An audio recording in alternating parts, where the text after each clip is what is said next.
is Andrew Dabb truly the worst thing about Supernatural? If you watched any of my reviews about the show recently, especially for season 13 and 14, you will have heard me voice my opinions about the guy and his storytelling. Andrew Dabb, for God's sakes, stop retconning Gabriel's shit, for Christ's sakes. Oh, that just makes the whole narrative just bullshit. Fuck you, Andrew Dabb, and your fucking retcons, you fucking hack. Several times. He is there purely for Andrew Dabb to try and blame all of the horrible writing over the last few years, even some of the horrible writing in the years prior, on Chuck. But has it been well deserved? Is he truly the worst creative mind to take on the showrunner duties, or is he simply complying with the mentality of the show's current majority fan base? Dabb began writing episodes for Supernatural all the way back in 2008 with David Laughlin. Dabb and Laughlin were a constant duo for 4 years. These two wrote actually some really good one-off episodes for season 4 and 5, including Yellow Fever, After School Special, and Sam Interrupted. The two wrote some of the funniest episodes in the show's early days. They were also able to write some hard-hitting episodes like Hammer of the Gods, Dark Side of the Moon, Jump the Shark, and I Believe the Children Are Our Future, which of course introduced the first Antichrist type character the show has had. While this was a great episode, this was technically the beginning of Dabb's trait for dropping intriguing storylines. Most likely though, this was Kripke's decision, as he thought that the show was going to end back in season 5. Jack is clearly Dabb bringing this character back, but instead of having the boys work with a young child growing into an adult, they simply went with an adult acting like a child. The two continue to write into the mixed bag that was season 6 and the mess that was season 7. While they did write some decent episodes, they did write season 7 Time for a Wedding. Well regarded as one of the worst episodes in the show's history. The writing for the show itself was beginning to waver, but as long as the duo were working together, the writing was relatively strong. And it is well known that the true reason for season 7's shortcomings fell on the showrunner at the time, Sarah Gamble, who stepped away from Supernatural entirely after season 7. And this is when Jeremy Carver took over for season 8. And this would also mark the end of Dabb and Laughlin's partnership. The last episode they wrote together was What's Up, Tiger Mommy? Laughlin wrote 2 more episodes solo before leaving the show entirely by the end of season 8. Dabb was now on his own. Up until this point, he had proven himself a competent writer when he either had assistants or was a secondary writer or editor. Throughout all this, Dabb was a story editor from 2009 to 2010 and an executive story writer from 2010 to 2011.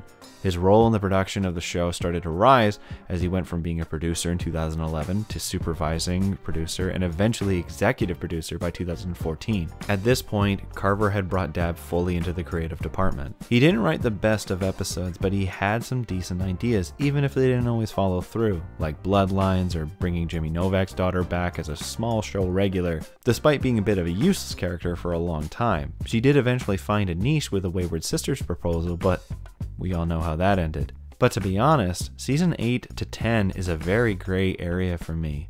There were a lot of storylines that kind of faded away or were solved so quickly that they were easily forgotten. Closing the Gates of Hell, Heaven Falling, Sam being controlled by an angel, Metatron's villainy, Demon Dean, the one hunter who was trying to kill Dean while he was Demon Dean. While Carver provided one of my favorite seasons, being season 11, as well as bringing the show out of the dark age that was season 7, he didn't have a consistent narrative for a while, only carrying over a single story element, usually introduced in the final moments of each season finale before crossing over into the next. Since Supernatural is filmed out here in Vancouver, I've heard many stories from people in the industry who have worked on the show. Following season 6, it was a regular thing to think that the current season being produced was the last.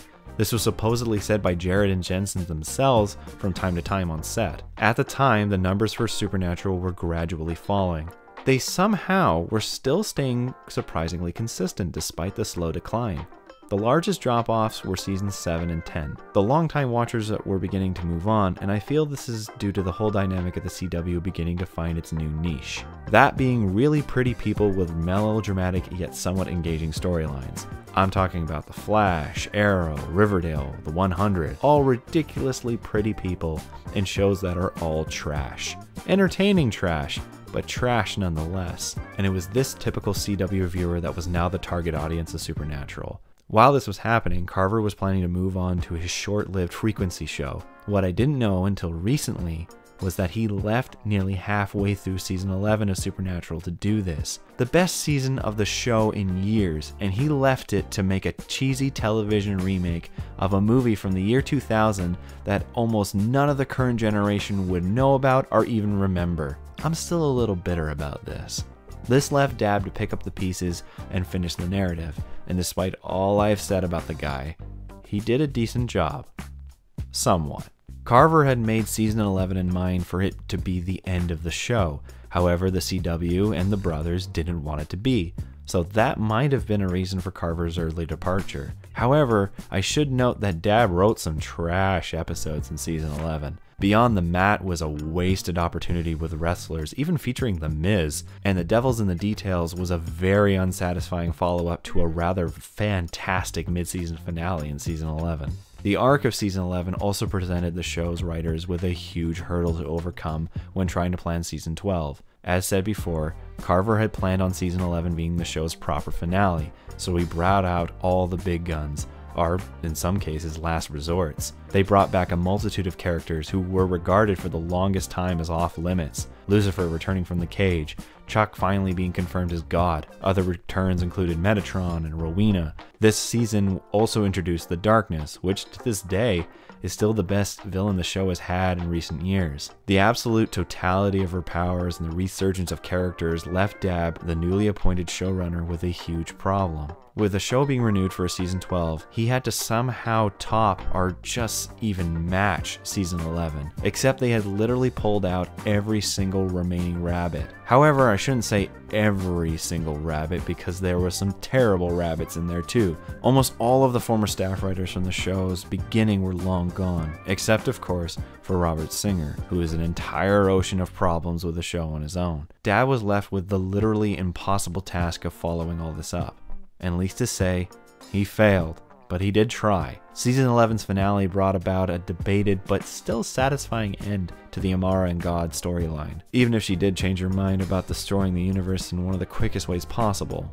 It was the revival of Mary, however, that was the telltale sign of what was to come for the next 3 years. Up until this point, I've laid out Dabb's career, his highlights as an episode writer as well as his shortcomings as a studio figure. Now we have come to the point of contention. This is the point in the video where I expect people to either click off or keep going. Are you ready for it? The last 3 seasons of Supernatural have been the worst the show has ever produced. Now, despite that opinion, it isn't entirely Dabb's fault. Not to say that he isn't at all to blame, but when you think about it, there was nowhere to go but down. Dabb had just been given a task that was literally impossible to overcome from a narrative perspective. Season 12 introduced the British Men of Letters, an idea that would have been interesting when they first introduced the whole Men of Letters society, but due to it coming after a battle for literally the universe, the boys fighting some British pansies didn't hold a goddamn candle compared to the previous narrative. Dabb had no option but to go back to the roots, as some would say, and ground the show to an extent, by putting the boys back on the road fighting regular monsters while fighting against these British idiots. Dabb also tried to keep that feeling of nostalgia that Carver had heavily embedded throughout season 11. However, Carver was doing this as a means of sending off the show. It had a purpose of finality and coming full circle. While some ideas like bringing back Sidekick Kids or Hellhounds or Lucifer was interesting at first, in the end it just came across as fan service rather than meaningful homage. Admittedly, season 12 didn't start off horrible. While I wasn't a fan of the British Men of Letters, the filler episodes were actually pretty good, if only filler. The show finally acknowledged Canada with episode 6, with the hunter-gathering turning into a game of cat and mouse, Lucifer taking over the presidency, a great mid-season finale, the Quentin Tarantino homage episode directed by Spike Jr., Jack's mother, and of course, regarding Dean. The last time I have ever given a Supernatural episode a 7 out of 7, and that was over 2 years ago. Going back through my reviews of season 12, there are several episodes I gave decent ratings for, and I can tell that I wasn't fully disappointed with Supernatural yet. But season 12 did have its shortcomings, of course, that became more and more numerous as the show continued on. Wasting Hitler, the Crowley-Castiel team-up never being fully realized, the bizarre moment where a couple of months of isolation was the most brutal form of torture that they had ever experienced, and that's including hell according to Dean. The horrible casting of Rick Springfield as Lucifer, the reuse of Lucifer, again. The whole idea of Crowley keeping Lucifer alive, which was so dumb in fact that even Mark Shepard thought it was stupid. I was at the point where I was not enjoying what I was doing. I escaped into a rat, and I'm like, there's a problem with this. The problem is I don't spark out. If I sparked out, if I don't spark out, Lucifer knows I'm not dead. So it doesn't make any sense at all. It was kind of pointless. It was a trip, and it wasn't very clever. And so they sent me a script for 23, and Andrew Dabb sent the script, and I read it, and I really didn't like it. There was nothing for me to do from season 11 onwards. It was like flogging a dead horse. I had so much fun with Pellegrino. I really did have something. We played the same scene 67,000 times over the course of 5 episodes. But it was becoming obvious that there was nowhere to go with that.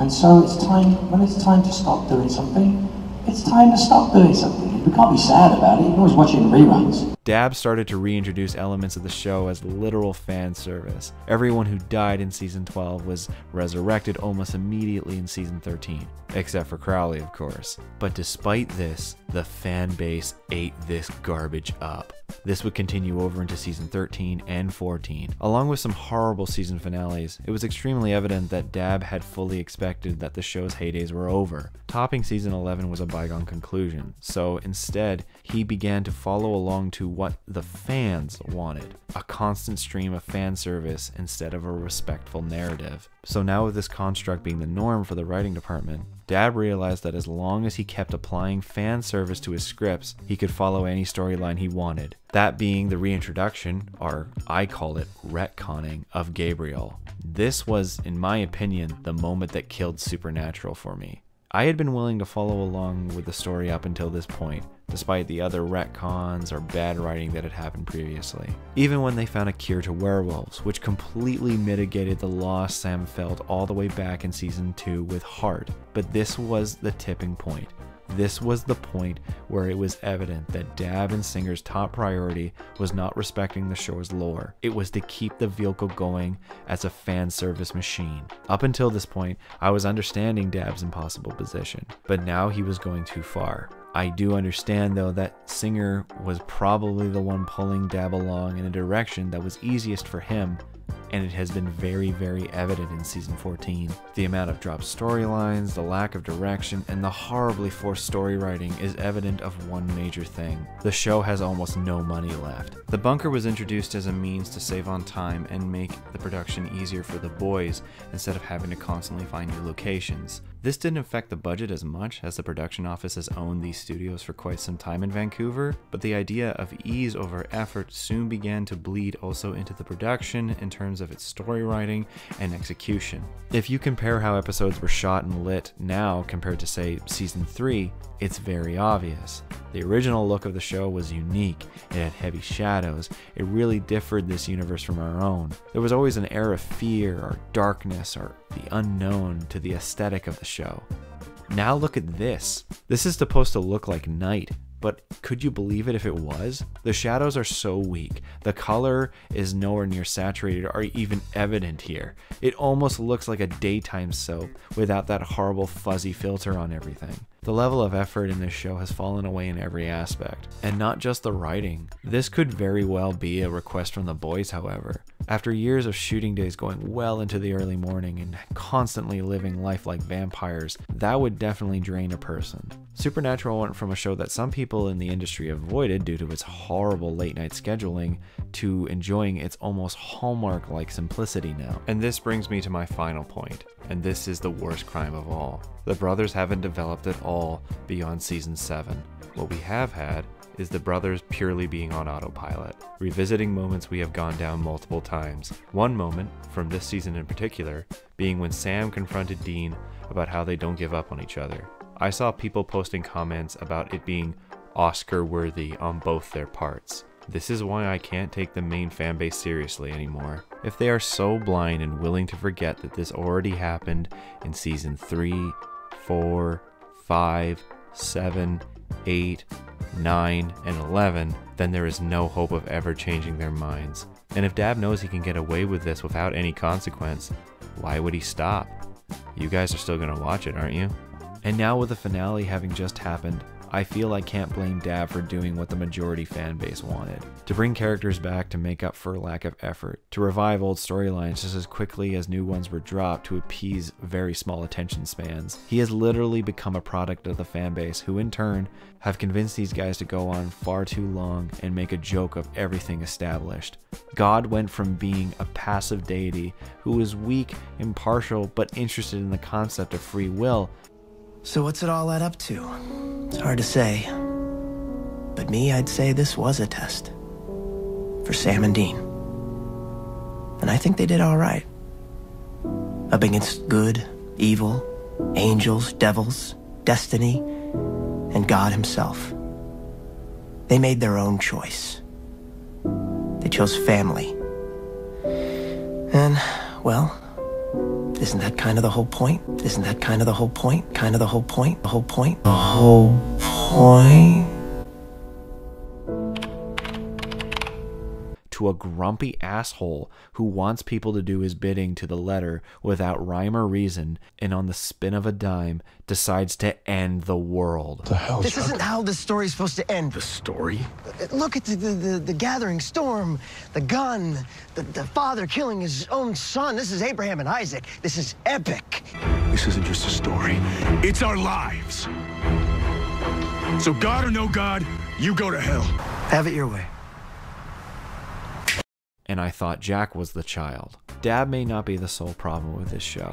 He's most likely a puppet for Robert Singer's ego and lazy ideals, but he is still the one bearing the burden of taking the show down a road where there are very, very few possibilities it's going to end on a good note. I would say you've got to have faith in these guys, but I think that dried up when Chuck became an unwarranted dickweed for absolutely no reason. Thanks for watching this video. I've been admittedly very harsh on the guy and possibly a little bit unwarranted. He's most likely become a product of the very people that he writes the show for, so I can't blame him for that, but it won't stop me from pointing out horrible retconning when it happens. What are your guys' opinions of Dabb? Do you think he is the true reason why the show has gone down the hill, or do you think it's a collective effort? Have you also noticed the aesthetic changes in the show? Do you feel that the camera department is basically doing a run by the numbers job instead of actually trying to create something new? Let me know in the comments below. I hope you guys enjoyed this video, and I hope to see you guys soon.